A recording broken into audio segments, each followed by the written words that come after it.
Hello friends, and welcome back to another video. If you're new here, my name is Sophia and I am a production coordinator in film and TV, and I'm obsessed with all things personal finance. Today I wanted to go over 10 financial habits that I stick to ensure that I am keeping on top of my budgeting and finances as someone who works as a freelancer in film and TV. This industry can be quite fickle, so I really hope that these 10 tips and tricks can help you in your budgeting and finance journey as a freelancer. As always, just a little disclaimer, this is not by any means financial advice. This is just my general tips and tricks and information from my own personal experience. So tip number one might seem very obvious, but it's to have a budget.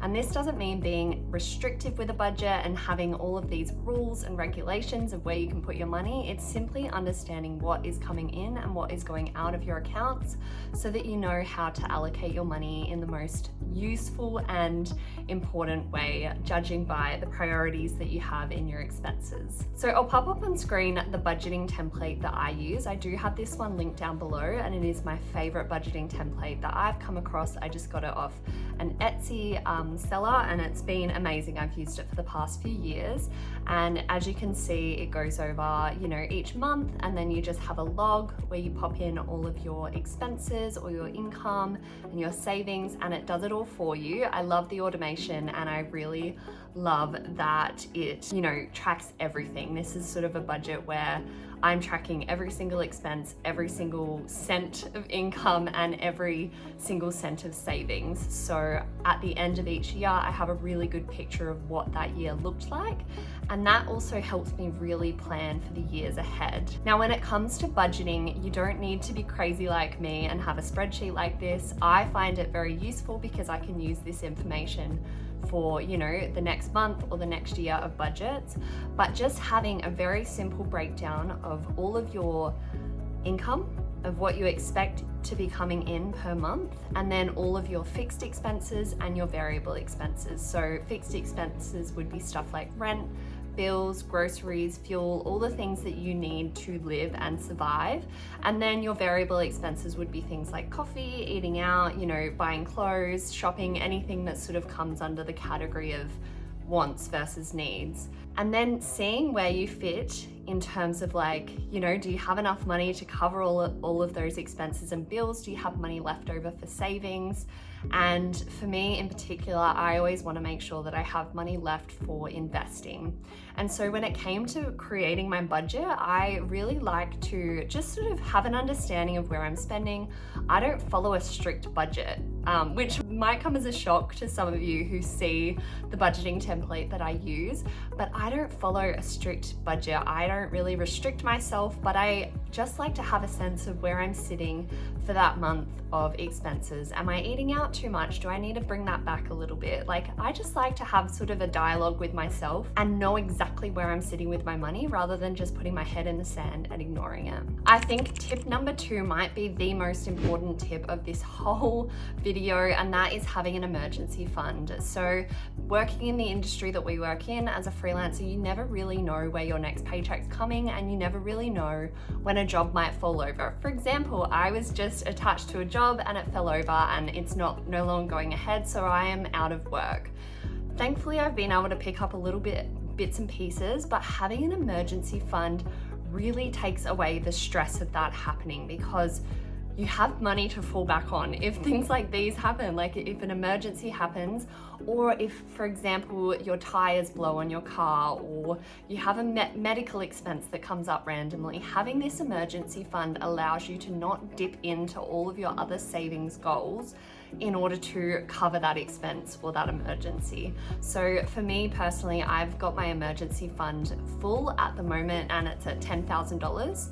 And that is also in a high interest savings account that I can access at any time, but it is giving me, monthly interest, which I think is very important if you've just got, a wad of money sitting there.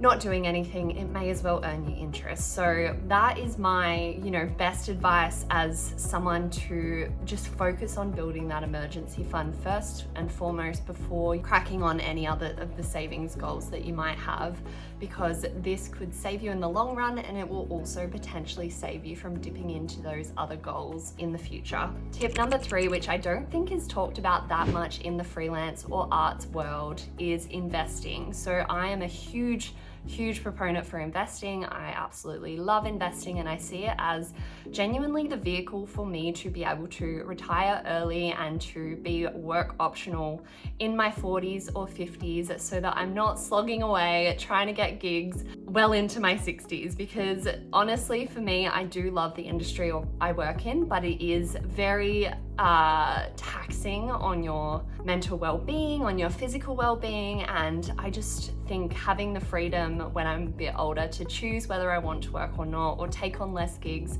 is going to be golden, and I will really appreciate myself for that. So I started investing really small. I started with micro investing apps like Raiz or Spaceship, and then I transitioned into Superhero as well, which is sort of my core investment platform that I use, and I absolutely love it. It is really user-friendly, and don't be fooled that investing takes lots of money, because you can literally invest with as little as $1 these days. You don't need lots of money to make an investment, and just getting started is the best thing that you can do. So I just took the approach to start today rather than waiting until tomorrow, and I think it's paid off. I now have over $100,000 invested across all of my portfolios, which is so exciting because it's, building myself a really great future.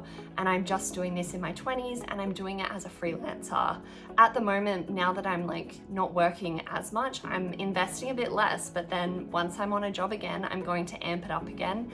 And it really does become a priority because I'm thinking ahead to future Soph. I want to look after her, and I want her not to be fighting for gigs into her 60s like I do see in this industry.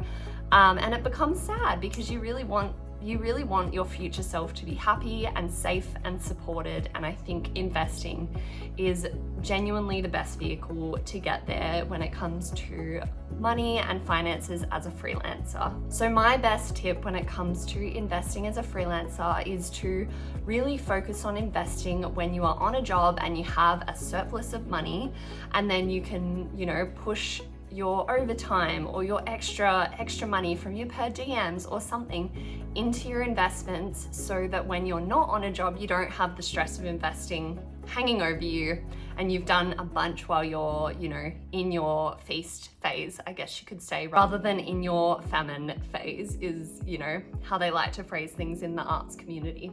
So while investing is great, I also really love using sinking funds. So sinking funds have become really helpful for me to manage my finances internally in my bank account and know where money is going, and knowing where I'm sitting in terms of do I have enough for bills? Do I have enough for groceries?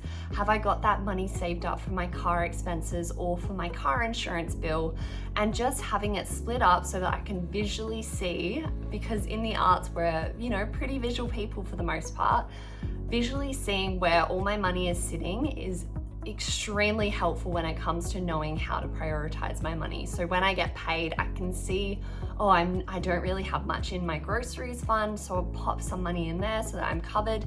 And it genuinely is just a prioritization of money for when you get paid. You can really see where you're lacking and where you have enough money. So I have my account split up into a bunch of different sinking funds.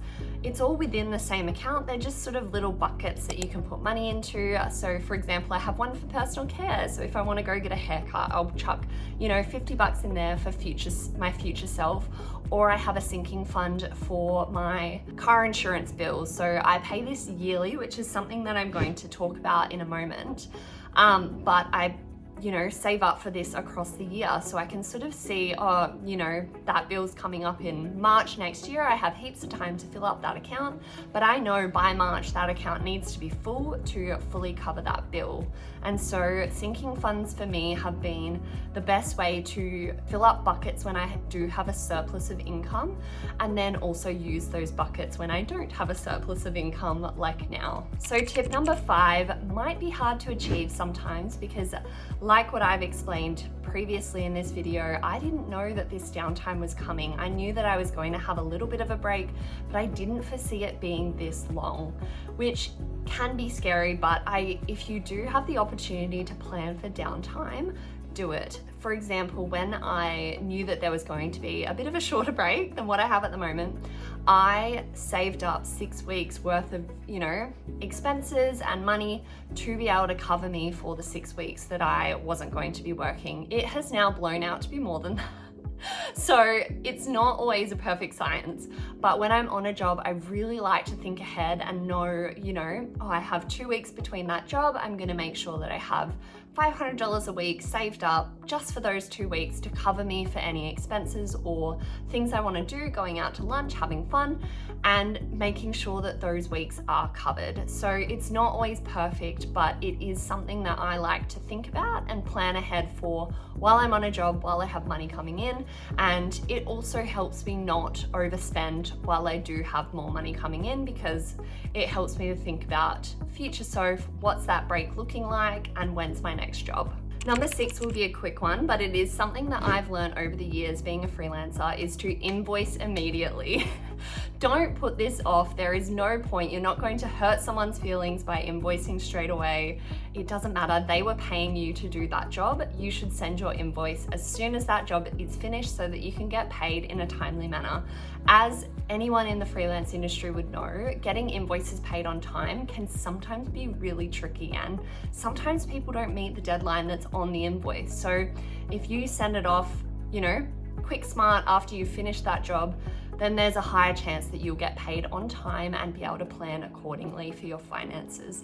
There is nothing worse than, sending the invoice a little bit late and then they don't have their pay run for another month and you just have to keep waiting for this money. So getting the invoices out on time and quickly is very efficient for you, but it's also efficient for the company as well, so that they can just get that paid and get it off their books and not have to worry about it.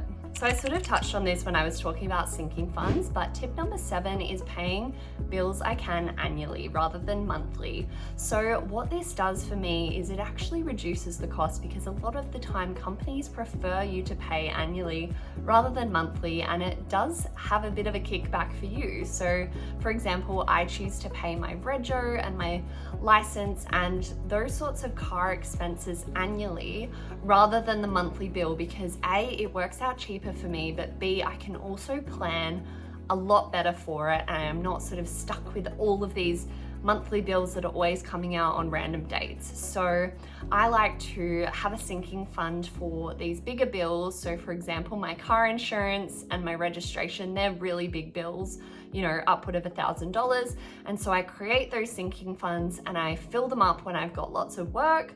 And when I'm, earning a good income, I'll chuck, $100 a week into those accounts until they're full. And then I know when that month comes around, when that big bill is going to come through, I can just pay it out of that sinking fund, start fresh for the next year, bump it up a little bit because the bills always go up a little bit, and I am covered for that bill, and I don't have to think about it or have it weighing over my head every single month thinking, oh, there's a bill coming out, or worrying, do I have money in that card? And which is just always a big problem for me, to have money in the right cards for bills.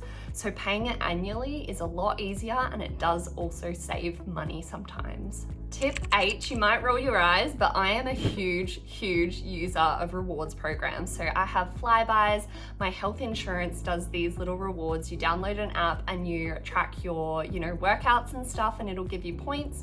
And then at the end of the week, if you've hit a certain number of points, you get a $5 voucher for something. I usually choose either Woolworths or Uber Eats. And then I also have my car insurance. Amy has an app where if you, track your driving, and you're a good driver, then you get a reward system of, spend X amount at this this company. For example, one of the rewards I got this month was if you spend $70 and over at Ampol, you'll get $10 back into your account. And so I have to buy fuel, and I, activated that reward, and I'm going to be getting $10 back into my pocket because I, literally just let them track my driving. So, and I did check as well, they can't use the tracked driving against you in any claims. So that is good, but make sure you check any T's and C's when you sign up to these things. But I am a huge user of rewards programs and anything that's going to get you stuff for free just for using it. For example, signing up to, Velocity frequent flyers. I always, connect things like, I'm pretty sure if you connect your DD account with your Qantas account, like frequent flyer account, then you get like 1,000 points. There's all these little point systems that get you free money essentially.